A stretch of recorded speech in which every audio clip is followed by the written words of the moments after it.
இது வந்து கம்ப்ளீட்டாக புனைவு தான். இது அரசியலில் அங்கங்கே ஒரு விஷயம் நடக்க தான் செய்யும். இந்த இதில் நடந்துச்சு அதில் நடந்துச்சுன்றது குறிப்பிட்டு சொல்கிற மாதிரி யாரையும் பார்த்து அவங்கள தாக்குறதுக்காக இந்த படம் எடுக்கப்படல. எந்த குறிப்பிட்ட கட்சியும் சார்ந்ததில்லை. அதாவது அரசியல் வர ஐடியா இருக்காங்க. இது டேரக்டாக கேட்டுருங்களா? அது அந்த ஐடியா எனக்கு இல்லை ஆக்சுவலாக. அது ஏன் குடின்றது அவ்வளோ நல்லது இல்லை ஆக்சுவலாக. நானே வந்து விட்டுட்டேன் ரீசெண்டா. போதுமா? விஜய் ஆண்டனி குடியை விட்டார். இந்த டாபிக் போதுமா உங்க எல்லாருக்கும்? இல்லை அப்படி இல்லை. என்னன்னா மலேசியாவில் வந்து ஜனவரி 15 ஐ திங்க் ஆக்சிடென்ட் ஆச்சு.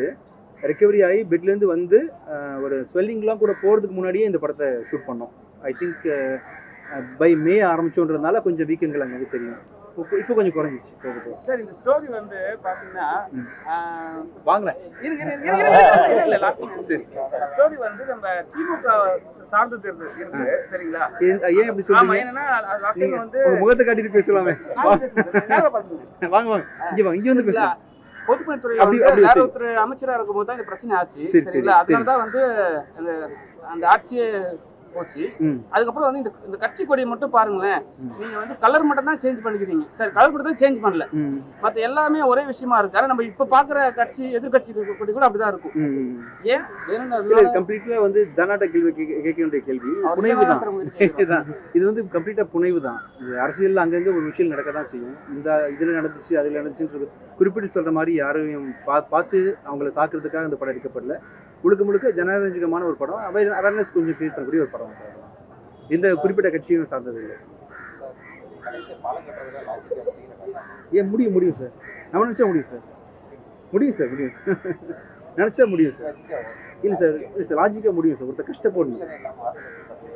பர்மிஷன் இல்லாமலா? அது பர்மிஷன் இல்லாமல் கட்டினான்ற மாதிரி கணக்கில் போயிடும் அவ்வளோதான் சார். பட் அந்த காசு பார்த்த உடனே சரி நல்ல காசுக்காக தான் அந்த விஷயத்தை பண்ணியிருக்காருன்னு சொல்லிட்டு மேபி கவர்மெண்ட் அலோவ் பண்ணலாம். மேபி உடைக்கலாம். இந்த பாலத்தை கட்டியிருப்பாங்க, கவர்மெண்ட் வந்து அப்ரூவல் கொடுக்கலாம், உடைக்கலாம் அப்படின்ற மாதிரி கட்டுறது சாத்தியம்.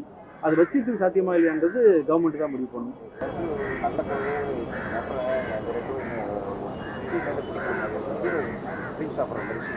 இல்லை சார், அங்கங்கே சகஜம் தான் சார், நடக்கிறது தானே. ஆண்களுக்கும் பெண்களுக்கும் ஒரே விஷயம் இல்லை. அப்படி பண்ணல சார். படத்தில் நான் டேரக்டர் இல்லை, நான் டைரக்டர் இல்லை, டேரக்டர் தான் முடிவு பதில் சொல்லணும். இல்லை சார், நடக்கிறத காட்டுறாங்க அவ்வளோ. படத்தில் குடிக்கணும்னு சப்போர்ட் பண்ணல. கண்டிப்பாக வந்து குடின்ற ஒரு பழக்கம் வந்து எந்த குடும்பத்தையும் பாதிக்கும். கண்டிப்பாக இல்லை, நான் சொல்கிறேனே, இப்போ குடின்ற ஒரு பழக்கம் வந்து எந்த குடும்பத்தையுமே பாதிக்க தான் செய்யும். நம்மளை வந்து நல்லவனா வந்து திடீர்னு கெட்டவனா மாற்றிடும். எங்கேயோ ஒழிஞ்சிட்டு இருக்க மிருகம் வெளியே வந்துடும். கண்டிப்பாக வந்து குடின்றது ஒரு வரவேற்கத்தக்க விஷயம் இல்லை தான். இதனால பல குடும்பங்கள் பாதிக்கப்படுது, நிறைய கஷ்டங்கள் சொசைட்டியில் இருக்குன்றதெல்லாம் உண்மை தான்.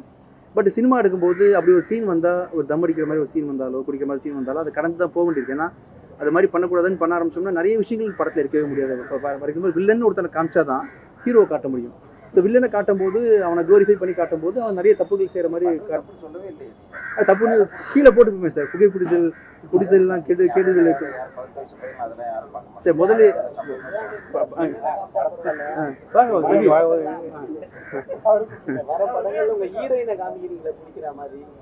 தம்பி போன ப்ரெஸ் மீட்லேயும் இல்லைப்பா, அப்படி சூழ்நிலை அப்படி சுச்சுவேஷன் அமைஞ்சது அந்த படத்தில். அதை தாண்டி போக வேண்டிய ஒரு நிர்பந்தம் அந்த கதையில் தேவைப்பட்டுச்சதுனால பண்ணோம்.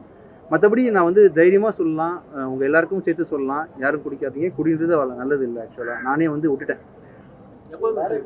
ரீசெண்டா. போதுமா?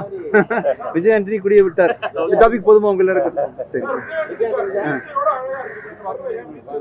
இந்த கதைக்கு தேவைப்பட்டுச்சுன்னு டேரக்டர் வச்சுட்டார் சார். ஆக்சுவலாக மீசையோட தான் இருக்கேன். Thank you sir. இனிமேல் வச்சிடலாம். இப்போ அருண் பிரபு புருஷோத்தமன் படம் போயிட்டு இருக்கு, அதில் மீசை வச்சிருப்போம் நான் இதே மாதிரி. எஸ் தம்பி வாங்கல, ஃப்ரெண்ட்ல உங்க முகத்தை காட்ட ஆசைப்படுறேன். வாங்கப்பா.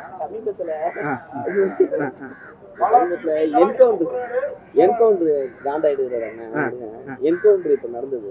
அது எல்லாமே கண்ணை தேடி போயிட்டான். இந்த படத்தையும் கண்ணை வச்சுதான் ஸ்டார்ட் பண்றீங்க. அது அந்த மாடல் வேற, இந்த மாடல் வேற. இல்ல பெரிய பிரிட்ஜ் சார். ஆக்சுவலா சிஜில இந்த மாதிரி சின்னதாக தெரியுது. பெரிய விஷயம் தான். வீடு கட்டுறதுக்கு எவ்வளோ சார் ஆகுது? இப்போ ஒரு சாதாரண வீடு கட்டுறதுக்கே 5 கோடி ஆயிடுது இல்லையா? 5 கோடி 10 கோடி ஆயிடுது.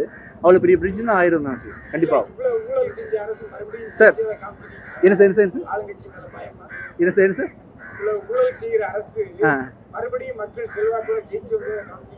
ஆமாம் சார். அப்படிலாம் இல்லை சார். அந்த மாதிரிலாம் இல்லை சார். அந்த மாதிரிலாம் கிடையாது. நடக்குது. நடக்கிறத காமிச்சிருக்கோம். இல்லை சார் அப்படி தானே சார் எப்பவுமே ஜென்ரலாக.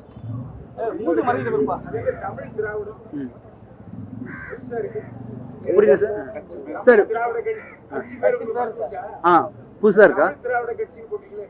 புதுசு சார். நான் வந்து டைரக்டர் கிடையாது. இந்த படத்தோட டைரக்டர் வந்து வானம் கட்டும் படத்தை டைரக்ட் பண்ண தனசேகர்னு ஒருத்தர் தான். அவர் ஆக்சுவலாக ஒரு சின்ன விஷயத்தில் மாட்டிக்கிறான்றதுனால நான் பேசிகிட்டு இருக்கிறேன். தமிழ் திராவிடன்ற கட்சின்றது இது வரைக்கும் இல்லாத கட்சி தானே சார், புது கட்சி தானே. ஆமாம் ஆமாம். தமிழ் படம்னு தான் அதை பேர் வச்சுருக்கோம் சார். நம்ம தெலுங்கு படம்னா வேறு போச்சு. இல்லை இல்லாத கட்சி பேர் தான் வச்சுருக்கிறோம். ஆக்சுவலாக இல்லாத கட்சி பேர் தான் வச்சுருக்கிறோம். இருக்க கட்சி பேர் வைக்க முடியாது இல்லையா, இல்லாத பேர் தான் வச்சுருக்கோம். ஒரு படமும் இல்லை, எமன் பண்ணோம். எமனுக்கு அப்புறம் டேரெக்டாக இந்த படம் தான் நினைக்கிறேன். ஆமாம் ஆமாம் ஆமாம். சும்மா கதை இல்லை. கோடியில் ஒருவன் பண்ணும்போது ஆனந்த கிருஷ்ணனோட கதை நல்லா இருந்துச்சுன்றதுனால பண்ணேன்.